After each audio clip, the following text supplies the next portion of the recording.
രാഷ്ട്രപതിയുടെ നയപ്രഖ്യാപന പ്രസംഗത്തിന്മേലുള്ള നന്ദി പ്രമേയ ചർച്ചയിൽ ഇന്ന് രാജ്യസഭയിൽ വൈകിട്ട് 5 മണിക്ക് പ്രധാനമന്ത്രി നരേന്ദ്രമോദി സംസാരിക്കും. ഇന്നും പ്രതിപക്ഷം കടുത്ത പ്രതിഷേധം തുടരാൻ തന്നെയാണ് സാധ്യത. ഇന്നലെ ലോക്സഭയിൽ ചർച്ചയിൽ പങ്കെടുത്ത മോദി സംസാരിക്കാൻ പ്രതിഷേധം കാരണം പ്രസംഗം നടത്തിയിരുന്നില്ല. നന്ദി പ്രമേയ ചർച്ചയിൽ പ്രതിപക്ഷ നേതാവ് രാഹുൽ ഗാന്ധിക്ക് പ്രസംഗിക്കാൻ അവസരം നിഷേധിച്ചതിനാൽ പ്രധാനമന്ത്രിയെയും പ്രസംഗിക്കാൻ അനുവദിക്കില്ല എന്നതാണ് പ്രതിപക്ഷത്തിന്റെ നിലപാട്. പ്രതിഷേധത്തിനെ തുടർന്ന് സസ്പെൻഡ് ചെയ്യപ്പെട്ട 8 പ്രതിപക്ഷ എംപിമാർ പാർലമെന്റ് കവാടത്തിൽ ധർണ തുടരുകയാണ്.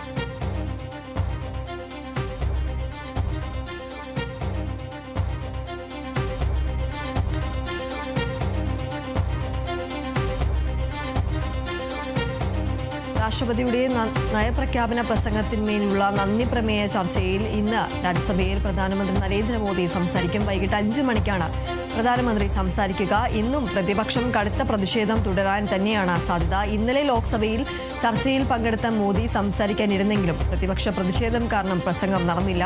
നന്ദി പ്രമേയ ചർച്ചയിൽ പ്രതിപക്ഷ നേതാവായ രാഹുൽ ഗാന്ധിക്ക് പ്രസംഗിക്കാൻ അവസരം നിഷേധിച്ചതിനാൽ പ്രധാനമന്ത്രിയെയും സംസാരിക്കാൻ അനുവദിക്കില്ല എന്നതാണ് പ്രതിപക്ഷത്തിന്റെ നിലപാട്. പ്രതിഷേധത്തെ തുടർന്ന് സസ്പെൻഡ് ചെയ്യപ്പെട്ട 8 പ്രതിപക്ഷ എംപിമാർ പാർലമെന്റ് കവാടത്തിൽ ധർണ തുടരുകയാണ്.